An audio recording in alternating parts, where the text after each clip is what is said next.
కానీ భోజనం చేస్తూ టీవీ చూసేటువంటి వాడు దౌర్భాగ్యుడు. టీవీ చూస్తూ భోజనం చేయడం ఏంటి అని అర్థం లేదు. అంటే మనం తినేటువంటి భోజనం మనం పొట్ట నిండుతుంది తప్ప ఎందుకు పనికిరాదు, మనకు అసలు వంట పట్టదు. అయితే వాడు భోజనం చేస్తూ ఎవడో తిట్టుకుంటూ భోజనం చేస్తున్నాడు అనుకోండి, వాడలా వీడిలా అని చెప్పుకుంటూ తిట్టుకుంటూ భోజనం చేస్తున్నాడు అనుకోండి, లేదా ఆ భోజనం తయారు చేసినటువంటి తన భార్య మీద కోపం వచ్చి ఇలా తగలై అంటాడు వాడు, వాడు తిన్న తగలేసినట్టే ఉంటుంది. అలాంటి స్థితిలో భోజనం చేయొద్దన్నారు. ఆయుర్వేద శాస్త్రంలో ఏం చెప్పారంటే, నీ మనస్సు ప్రసన్నంగా లేనప్పుడు భోజనం చేయకు, అప్పుడు భోజనం మానేయి, అంతేగాని ఆ భోజనం చేయడం వల్ల నీకు అనారోగ్యం కలుగుతుందన్నారు. ఆ వండేప్పుడు ఆ భోజనాన్ని తయారు చేసేప్పుడు ఆవిడ మనస్సు ప్రశాంతంగా లేకపోయినా అంతే అవుతుంది, తినేప్పుడు నీ మనసు ప్రశాంతంగా లేకపోయినా నీకు అంతే అవుతుంది. అందుకని ఆ భోజనం తయారు చేసేప్పుడు మనసు ప్రశాంతంగా ఉండాలి చక్కగా. అందుకనే మన పెద్దలు పూర్వం ఉన్నటువంటి తల్లులు వాళ్ళు చక్కగా రోజు ఇంటి పని చేసుకుంటూ భగవన్ నామ సంకీర్తన చేసుకుంటూనో ఏదో ఒకటి చక్కగా పాడుకుంటూనో చేసేవాళ్ళు. అందువల్ల వాళ్ళు ఆరోగ్యంగా ఉండేవాళ్ళు, వాళ్ళు వండినటువంటిది వాళ్ళు తయారు చేసి తిన్నటువంటి వాళ్ళు ఆరోగ్యంగా ఉండేవాళ్ళు. ఇప్పుడు అలా ఉండలేదు కదా. ఇప్పుడు అలా చేస్తున్నాం, ఎంతమంది చేస్తున్నాం అట్లాగా. భగవంత్ స్మరణ ఎప్పుడు చేస్తాం, ఏదో ఫార్మాలిటీ అనమాట. వాడు చూసారా పెళ్లి ముందు ఉపనయనం చేస్తుంటారే, అలాంటి ఫార్మాలిటీ ఇది. రాత్రి పెళ్ళి అంటే వాడు పొద్దున ఉపనయనం చేసేట. అంటే వాడు మాస్టర్ చెప్పారు, వాడు ఉదయం నుంచి సాయంత్రం దాకా అఖండ బ్రహ్మచర్య అంటే వాడికి.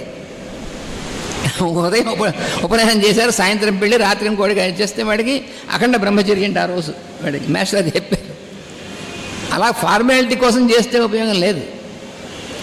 అందుకని ఫార్మాలిటీ అంటే ఏమవుతుంది, ఫార్మల్ టై అవుతుంది. అది అని మనం బంధించుకోవడం అవుతుంది తప్ప ఎందుకు పనికిరాదు ఫార్మాలిటీ చేస్తే. అందుకని శ్రద్ధతో చేయాలి. ఆ చేయాలంటే అభ్యాసం అనేటువంటిది. అందుకని నిరంతర ప్రయత్నం చేయాలి. ఇవాళ ఎలా చేసావు రేపు అలాగా. నువ్వు 10 ఏళ్ళ తర్వాత కూడా నువ్వు చేస్తున్నటువంటిది అంత ఫ్రెష్గా ఉంటే అప్పుడు పనికి వస్తావు అన్నారు.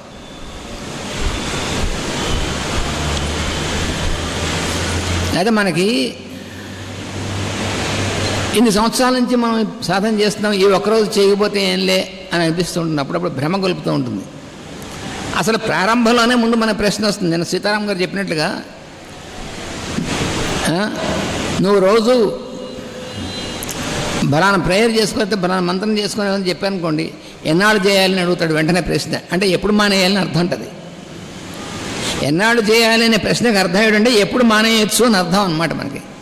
అంటే మానేసే దాని గురించి ఆలోచిస్తాడు ప్రారంభంలోనే. ఇంక వాడు చేస్తే ఏం చేయకపోతే వాడు అవన్నీ లెక్క పెట్టుకుంటూ ఉంటాడు. అందుకనే లెక్క పెడుతూ మంత్రం చేసేటువంటి వాటికి మనసు ఎక్కడ ఉంటుంది, లెక్కమే ఉంటుంది, మంత్రమే ఉండదు. కబీర్ దాస్ గారు అంటాడు, మాలా ఫేరత్ జుగు భయ ఫిరాన మనకా ఫేర్. అరే నువ్వు మాలను తిప్పుతూ ఉన్నావు, తిరగవలసింది నీ మనస్సు, నీ బుర్ర తిరగాలి. కానీ మాలను తిప్పితే ఏం లాభం? ఈ మాల తిరుగుతూ ఉంటుంది కానీ నీ మనస్సు తిరగటలేదు భగవంతుడి వైపుకి. మాలా ఫేరత్ జుగు భయ ఫిరాన మనకా ఫేర్. కర్కా మనకా డారదే మనకా ఫేర్ అంటాడు. నీ మనస్సు భగవంతుడి వైపు తిరగాలి. అందుకని ఈ మాల తిప్పుతుంటే పెద్దపూస ఎప్పుడు వస్తుందా అని ఉంటుంది. వీడి ధ్యానం అంతా పెద్దపూసమే ఉంటుంది. అంటే పొరపాటున ఇంకో 2 సార్లు ఎక్కువ మంత్రం ఎక్కువ చేస్తేనో అని. 108 సార్లు మంత్రం చేయాలంటే 108 అవ్వగానే పెద్ద పూస వస్తుంది. కాబట్టి వీడు తిప్పుతూ ఉంటే పెద్ద పూస ఎప్పుడు వస్తుందా అని తిప్పుతూ ఉంటాడు వీడు. ఎందుకు తిప్పడం అంటే 108 దాటి 109వ ఇంకోసారి ఎక్స్ట్రా ఎందుకు చేయాలి మంత్రం అని.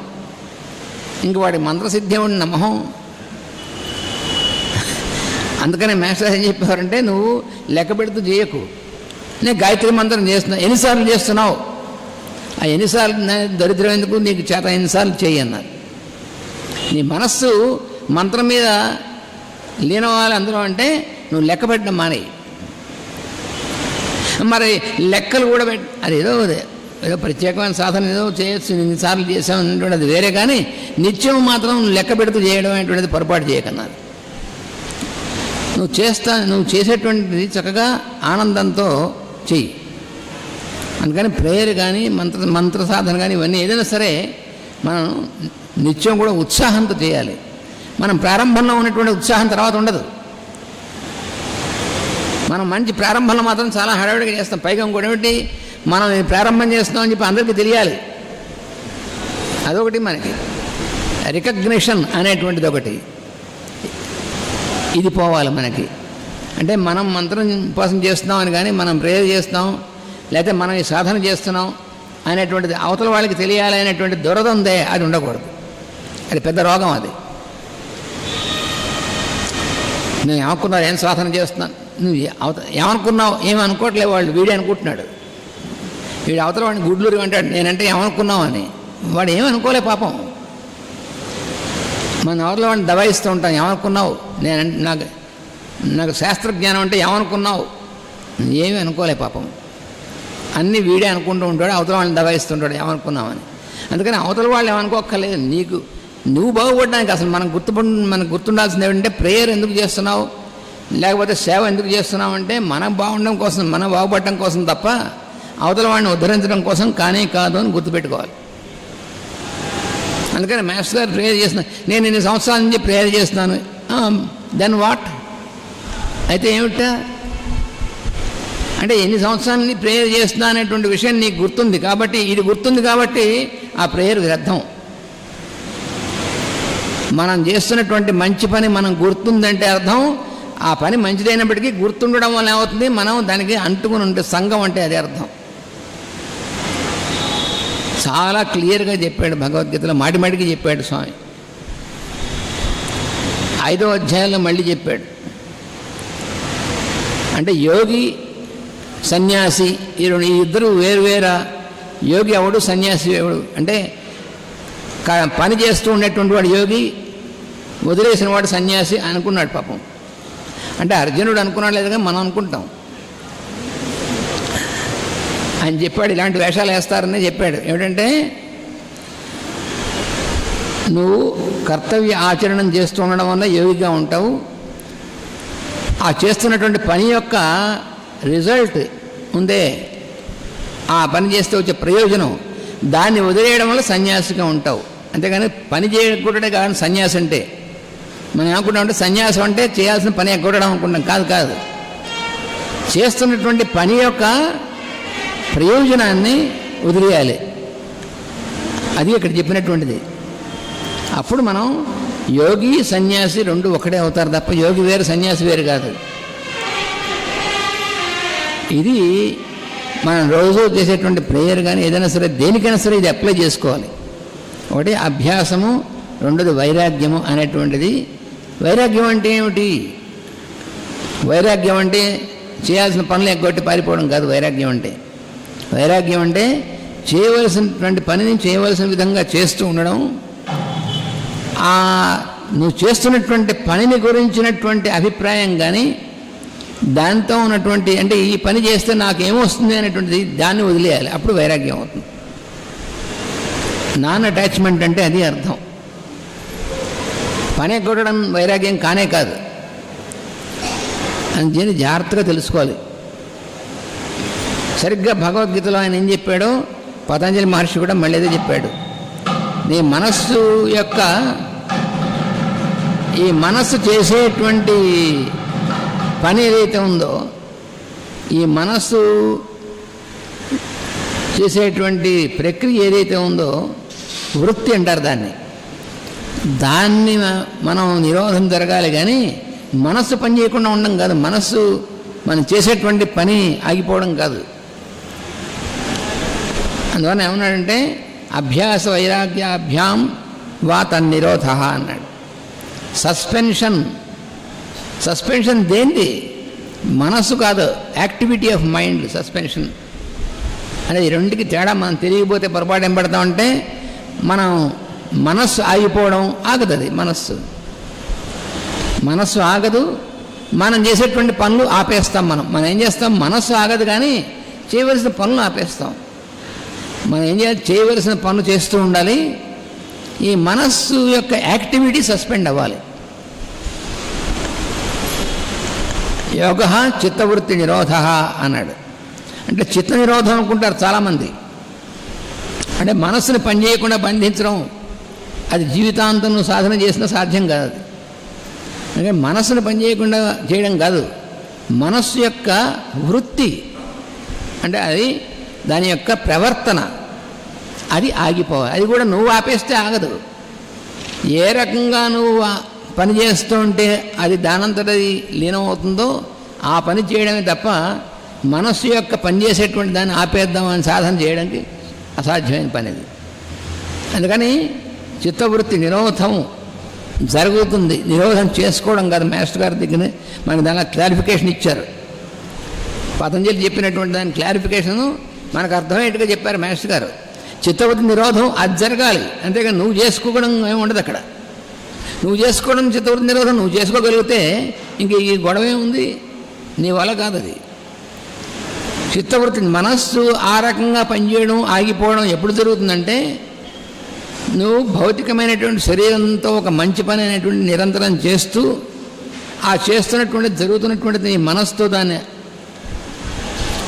అబ్జర్వ్ చేస్తూ ఉంటే అప్పుడు ఈ మనస్సు అందులో లీనమవుతుంది. అప్పుడు మనస్సు యొక్క వృత్తి సస్పెండ్ అవుతుంది. ఎందుకంటే suspension of the activity of mind, suspension of the behaviour of mind, activity కూడా కాదు, suspension of the behaviour of mind, మనస్సు యొక్క ప్రవర్తన ఆగిపోవుట అనేటువంటిదే యోగ స్థితి అని స్పష్టంగా ఇచ్చాడు. అందుకని ఇది జరగాలంటే మనం మొట్టమొదటిది అభ్యాసం అనేటువంటిది చాలా అవసరం.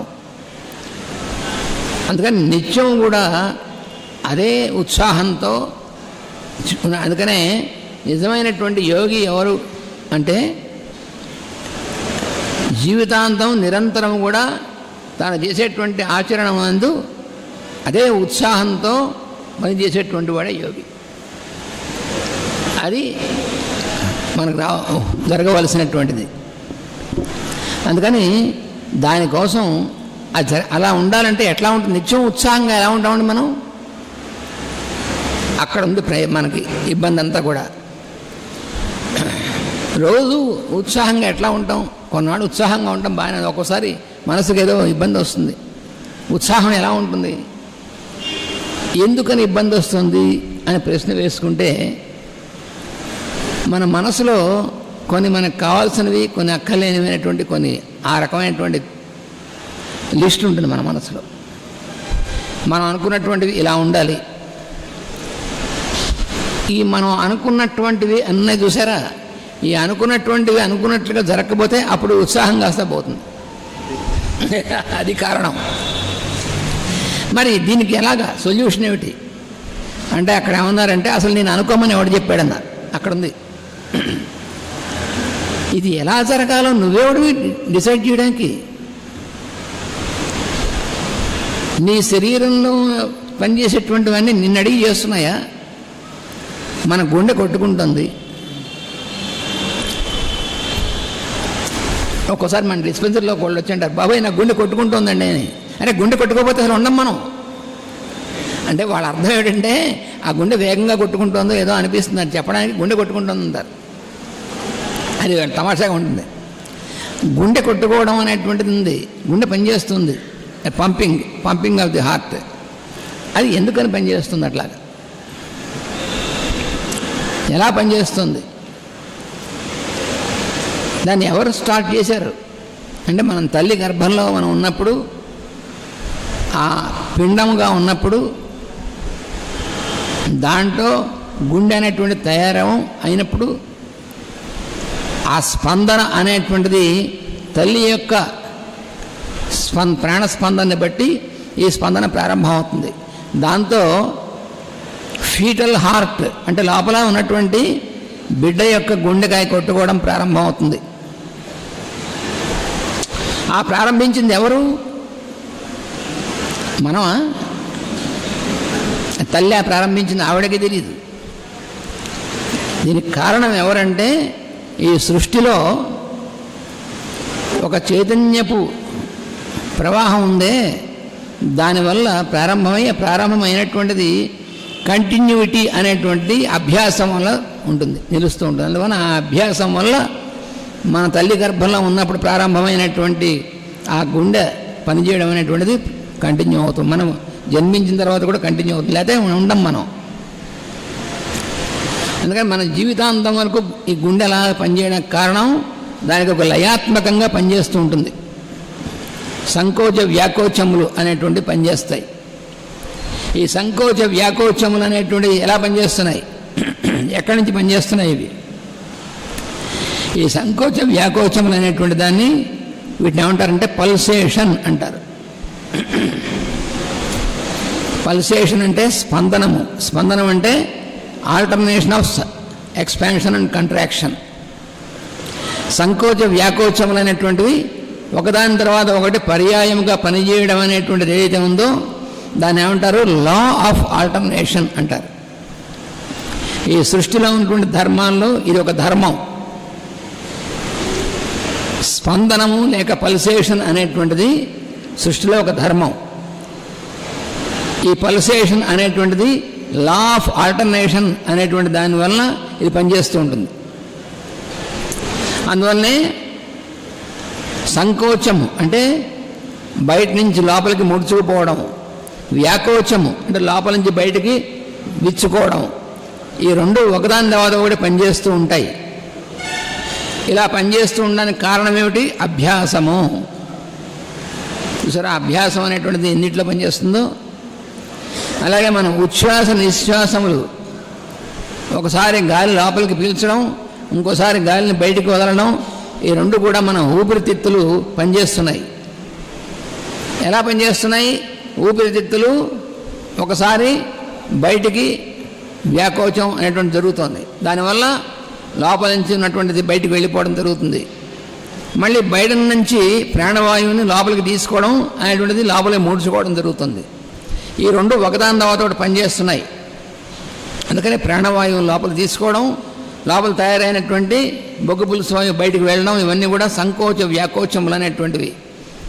ఎక్స్పాన్షన్ అండ్ కంట్రాక్షన్ అనేటువంటివి ఈ రెండు, ఒకటి సెంట్రిపిటల్ ఫోర్స్, ఇంకోటి సెంట్రిఫ్యూగల్ ఫోర్స్. అంటే పరిధి నుంచి కేంద్రానికి పనిచేసేటువంటిది ఒకటి, కేంద్రం నుంచి పరిధికి పనిచేసేటువంటిది ఒకటి.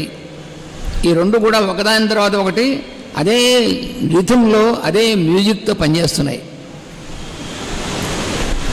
ఇలా సృష్టిలో ప్రతి ఒక్కటి కూడా ఒక చక్కటి లయాత్మకమైనటువంటి విధంగా పనిచేస్తూ ఉంటుంది. ఇది సృష్టిలో ఉన్నటువంటి మ్యూజిక్ అంటారు దీన్ని. సంగీతం ఎక్కడుంది? సంగీతం ఇన్స్ట్రుమెంట్లో ఉండదు. సంగీతం అనేటువంటిది సృష్టిలో ప్రతి ఒక్క జీవిలో ఈ పనిచేస్తూ ఉంటుంది. సంగీతం అనేటువంటిది పనిచేస్తూ ఉంటుంది. దీన్నే సామవేదము అంటారు. సామవేదం అంటే సామవేదం పుస్తకంలో ఉండదు. పుస్తకంలో ఉన్నటువంటి అక్షరాల ద్వారా అది వ్యక్తం అవుతుంది. కానీ సామవేదం ఎక్కడ ఉంటుంది? ప్రాణ సామవేద. మనలో పనిచేసేటువంటి ప్రాణ స్పందనలు ఏవైతే ఉన్నాయో ఇది సామవేదము అన్నారు. ఇది సహజంగా ఒక చక్కటి లయతో పనిచేస్తూ ఉంటుంది. దాన్ని మనం డిస్టర్బ్ చేస్తాం. అది మనం ఎంత మనగాళ్ళం అంటే మనకి ఇచ్చినటువంటి భగవంతుడు ఏర్పాటు చేసినటువంటి లయాత్మకమైనటువంటి దాన్ని గతి తప్పిస్తూ ఉంటాం. ఎందువలన? ఎలా చేస్తాం మనం? పొరపాటైనటువంటి విధానాల వల్ల మనం దాన్ని గతి తప్పిస్తుంటాం. మనకి ఎవరి మీద కోపం వచ్చిందనుకోండి, ఏమవుతుంది? ఈ గుండె పనిచేసేటువంటి లయ తేడా వస్తుంది. చూసారా, భర్త మీద భార్యకి, భార్య మీద భర్తకి ఇంట్లో మనం కోపాలు వస్తుంటుంది. చూసారా, ఆ కోపం వచ్చినప్పుడల్లా గుండెకి ఆ కొట్టుకునేటువంటిది ఒకసారి లబ్ డబ్ లబ్ డబ్ అని లబ్ డబ్ డబ్ అని కొట్టుకుంటుంది. అలా ఎప్పుడైనా సరే సరిగ్గా కొట్టుకోవాల్సిన దానికి వేరే రకమైనటువంటిది వచ్చిందో 2-3 సార్లు ఇది అభ్యాసం అయిపోతుంది. అప్పుడు లబ్ డబ్ అని కొట్టుకునేది కాస్త పోయి lub dub dub dub lub dub dub dub అని కొట్టుకుంటే అప్పుడు మనం అర్జెంటుగా పరిగెడతాం హాస్పిటల్కి. వాడు ఇవన్నీ చేసి నీకు తేడా వచ్చిందని చెప్తాడు. ఎందుకు వచ్చింది తేడా? మనం ఒకరి మీద ఒకళ్ళు వచ్చేటువంటి కోపాలు, తాపాలు, ఆవేశాలు, ఇవి కారణం. దీంతో మనం ఏం చేస్తున్నాం? సహజంగా ఉండేటువంటి స్పందనని గతి తప్పిస్తున్నాం మనం. చూసారా, నిత్య జీవితంలో మన యొక్క పొరపాట్లు అనేటువంటివి ఎలా ఉంటాయో, మనలో కలిగేటువంటి రాగద్వేషాలు. అందుకనే పాపం అనేటువంటిది ఎలా వచ్చింది సృష్టిలోకి అని అడిగాడు అర్జునుడు. అసలు ఈ పాపం వాళ్ళందరూ పాపాలు చేస్తున్నారు, పాపం అంటున్నారు, పాపాలు చేస్తున్నారు, మళ్ళీ పాపాలు పోగొట్టుకోవడానికి సాధన చేస్తున్నారు. అసలు ఈ పాపం అనేటువంటిది ఎలా వచ్చింది చెప్పు అన్నాడు కృష్ణుడు. దబాయించాడు అర్జునుడు. అటు చెప్పాడు, నాయన కామ ఏష క్రోధ ఏష రజోగుణ సముద్భవ. ఈ పాపం అనేటువంటిది ఎలా వస్తుందంటే కామము క్రోధము అనేటువంటివి రజోగుణము వల్ల పుడతాయి. ఈ రజోగుణం అనేటువంటి దానివల్ల కామక్రోధాలు అనేటువంటివి ఏర్పడి ఈ కామక్రోధాలకు వాళ్ళకు వశమై మనం చేసేటువంటి పనులు చేస్తాం. దానివల్ల వచ్చేటువంటి రిజల్టే పాపం అంటే. మరి పాపం పోవాలంటే ఏం చేయాలి? పాపం పోవాలంటే ఏం చేయాలంటే పాపాచరణ చేసేటువంటి మనస్సులో కలిగేటువంటివి ఉన్నాయి. ఇవి పోవాలంటే ఈ రజోగుణం అనేటువంటిది ఉందే, ఆ రజోగుణం యొక్క డామినేషన్ అనేటువంటిది తగ్గాలి మనలో. అలాగా అయితే నేను ధ్యానం చేస్తాను, రజోగుణం పోవాలి, ఇంకా ఎక్కువ అవుతుంది ధ్యానం చేస్తే. నాలో కోపం పోవాలి అంటే నువ్వు దేని ధ్యానం చేస్తున్నావు? కోపాన్ని ధ్యానం చేస్తున్నావు. ఎలా పోతుంది? అందుకని నెగటివ్ అప్రోచ్ పనికిరాదు. నాలో చెడ్డ లక్షణాలు పోవాలి అంటే నేనేం చేస్తున్నావు? చెడ్డ లక్షణాన్ని స్మరిస్తున్నావు. అందుకని ఏం చేయాలి? Positive approach. కోపం పోవాలని కాదు, ఇది ఏది రావాలో ఏది మంచిదో అనేటువంటి దాన్ని సాధన చేయాలి.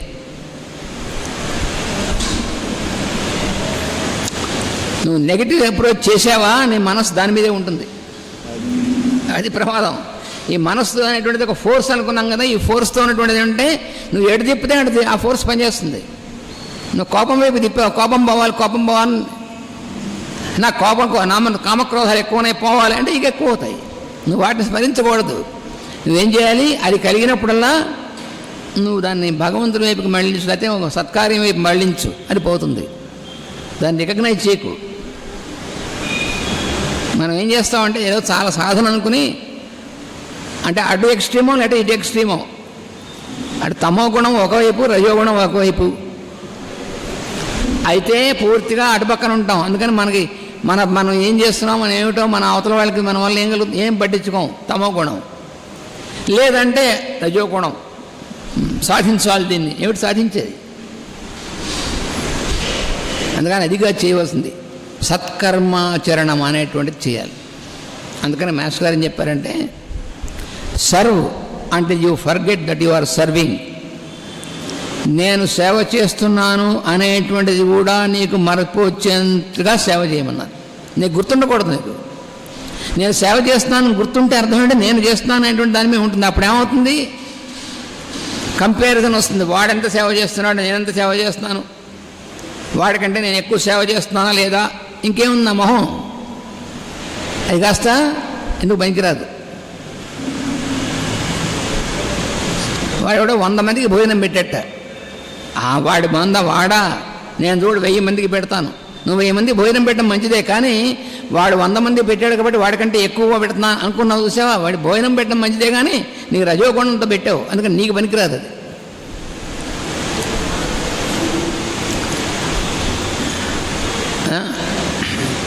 వాడేదో ఒక యజ్ఞం చేస్తా అనుకోండి, వాడు వెళ్ళి యజ్ఞం చేస్తున్నారు, వాడు ఎంత ఇచ్చాడు అంటే 1000 రూపాయలు ఇచ్చాడు, నేను 10,000 ఇస్తాను. ఓ నువ్వు 10,000 ఇవ్వడం మంచిదే, కానీ వాడు 1000 ఇచ్చాడు కాబట్టి వాడికంటే నేను ఎక్కువ ఇస్తాను అని ఇచ్చావు. ఆ ఇవ్వడం వాడికి ఉపయోగపడింది కానీ నీకు ఉపయోగపడదు, ఎందుకంటే నీకు రజోగుణంతో ఇచ్చావు.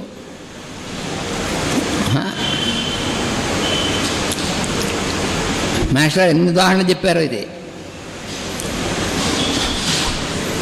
వాడు ఏదో వ్రతం చేసి అయితే ఏదో ఒక యజ్ఞం చేసి వాడందరికీ కూడా ఏదో పంచెలు చీరలు అని ఇచ్చేట. వీడు అడిగాట, వాడు ఏం చేశాడు, వాడు ఏం పంచెలు పెట్టాడు, ఏం బట్టలు పెట్టాడు, మామూలు నేను చూడు పట్టుబట్టలు పెడతాను, వాడేం పెడతాడు అని వీడందరికీ పట్టు చీరలు పట్టు పంచెలు ఇచ్చేట. మంచిదే, కానీ దీన్ని వీడికి ఏమైనా ఉపయోగపడిందో ఏం ఉపయోగపడింది? రజోగుణం. చూసారా? అంటే రికగ్నిషన్ కోసం కాంపిటీషన్తోనూ మనం ఏమైనా చేసామా రజోగుణంలో ఇరుక్కుంటాం. Spirit of competition.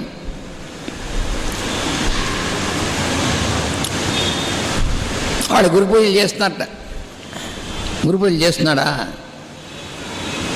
ఎంతమంది ఏం చేస్తున్నాడు? మేము చూడు అంతకంటే అయినా బ్రహ్మాండంగా చేస్తాం. వాడి గురు పూజలకి ఎంత ఖర్చు అయిందంటే 2 లక్షలు 3 లక్షలు. మేము చూడు 15 లక్షలు ఖర్చు పెట్టి చేస్తాం అనుకోండి. నువ్వు గురు పూజలు చేయడం అంటే ఎందుకు చేస్తావు? 8 లక్షలు ఖర్చు పెట్టడం కోసం నువ్వు అవతల వాడికంటే నేను ఎక్కువ యజ్ఞం చేస్తున్నాను. గురు పూజలకు ఎంతమంది వచ్చారు అన్నా అనుకోండి, చెప్పాడు అనుకోండి, వాడి మొహం. మనం చూడు మనం చేసే గురు పూజలకు ఎంతమంది వస్తారో. నువ్వు గురు పూజలు చేసినా ఒకటి ఏం చేసినా ఒకటి ఎందుకు ఉపయోగం లేదు. అసలు ముందు గురు పూజలు నేను చేస్తాను అనుకోవడమే రజోగుణం. అక్కడ ఉంది మూలం అంతా. అంటే నీకు పనికిరాదు, అందరికీ పనికి వస్తుంది. వచ్చినటువంటి వాళ్ళు చక్కగా ఆయనలో చేసేటువంటి అందరికీ పనికి వస్తుంది. కానీ వీడికి మాత్రం ఎందుకంటే నేను చేస్తున్నాను అనుకుంటున్నాడుగా, అయిపోయింది అక్కడే. నేను డిస్పెన్సరీ రన్ చేస్తున్నాను. ఏమిటి రన్ చేసేది? నేను డిస్పెన్సరీ నిర్వహిస్తున్నాను, చూడండి ఇంతమందికి నేను మందులు ఇస్తున్నాను, వాళ్ళకి ఉపయోగపడచ్చు కానీ వీటికి ఎందుకు ఉపయోగపడదు? ఎందుకంటే ఇంతమందికి ఇస్తున్నాను గుర్తుంది కదా. అందుకని మాస్టర్ అని చెప్పారంటే forget until you serve until you forget that you are serving. అసలు నువ్వు చేస్తున్నా అనేటువంటిది నీకు గుర్తుండవు. అసలు నువ్వు నీకు గుర్తుండకూడదు. నువ్వు నీకు గుర్తుంటే రజోగుణం తమగుణం వస్తాయి. నీకు నువ్వు అసలు ఏమాత్రం గుర్తుండకూడదు. అందుకని ఎంత దాకా చేయాలి సాధన అంటే నీకు గుర్తుండకుండా పోయేదాకా చేయాలి. ఆ తర్వాత ఎలాగో చేస్తావు. ప్రేయర్ కానీ సాధన కానీ సత్కర్మాచరణం కానీ ఎప్పటిదాకా చేయాలంటే నేను చేస్తున్నాను అనేటువంటి స్పృహ నీకు లేకుండా పోయేంతవరకు చేస్తూనే ఉండు, తర్వాత కంటిన్యూ అవుతూనే ఉంటుంది అన్నాడు. కర్మాచరణ చేస్తూ ఉండడమే. అంటే మనం తరించడం ఎలా తరిస్తాం? చేస్తూ ఉండి తరిస్తాం. కానీ చేసేసాం అంటే ఏమి ఉండదు. నేను చాలా చేశాను ఇట్లాంటివి. చేసేసావు, ఇప్పుడేం చేయట్లేదుగా. మేము ఇంతకుముందు చేసాము ఈ దానాలు గినాలు, మంచిదే. కానీ ఇప్పుడేం చేస్తున్నావు అంటే రిటైర్ అయిపోయాను. దానం చేయడంలో రిటైర్ అయిపోయేటవాడు. అంటే ఎస్కేప్ అనమాట. ఇంతకుముందు చేసేసాం. మరి నువ్వు ఎప్పుడైనా ఇంతకుముందు చాలా సంవత్సరాలు భోజనం చేశాను, రిటైర్ అయిపోయాను అనుకుంటున్నాను ఎప్పుడైనా భోజనం విషయంలో? పొరపాటును కూడా అనుకోం. ఎంతసేపు ఉపన్యాసం చెప్పిన తర్వాత ఎప్పుడు టిఫిన్ పెడతారా అని చూస్తుంటాం అనుకోండి.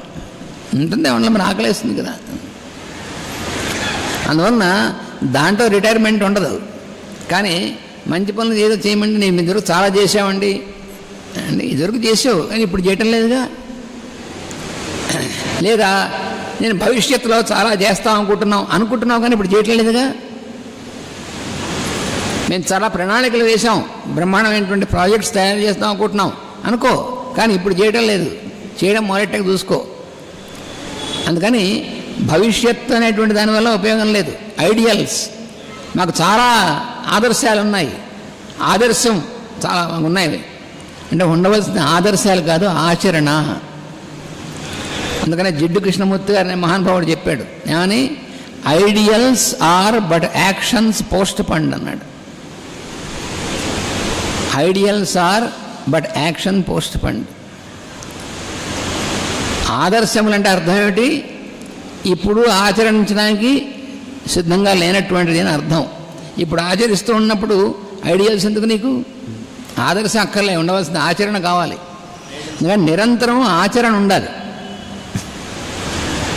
నిరంతరం ఆచరిస్తూ ఉండేటువంటి వాడికి తర్వాత నాకు ఆ ఐడియల్స్ ఉండాలనేటువంటిది ఏం లేదు. అందుకని నిత్యము ఆచరణే ముఖ్యమైనటువంటిది. అయితే నేను ఆచరణే ముఖ్యమైనటువంటిది. నేను డిస్పెన్సరీలో మందులు ఇస్తున్నాను, వచ్చిన వాళ్ళ నేను సేవ చేస్తున్నాను, నాకు ప్రేయర్ అక్కర్లేదు అంటాడు ఒకడు. అంటే ఒక్క కన్ను పొడుచుకున్నట్టు లెక్క. 2 కళ్ళు భగవంతుడు ఇస్తే నాకు ఒక్క కన్ను చాలు చూడడానికి. ఒక్క కన్ను కనబడదా? నీ కన్ను పోతే ఒక కన్ను కనబడుతుంది, ఒక కన్ను పోతే ఒక కన్ను ఉంది నిజమే. కానీ కన్ను పొడుచుకోవడం ఎందుకని? 2 కళ్ళు భగవంతుడు ఇచ్చిన 2 ఉపయోగించుకోమని. అందుకని సత్కర్మాచరణం చేస్తున్నాను కాబట్టి నాకు సత్సంగాలు గతిసంగాలు నాకు పని లేదు అనేటువంటి వాడు ఒకడు ఉంటాడు.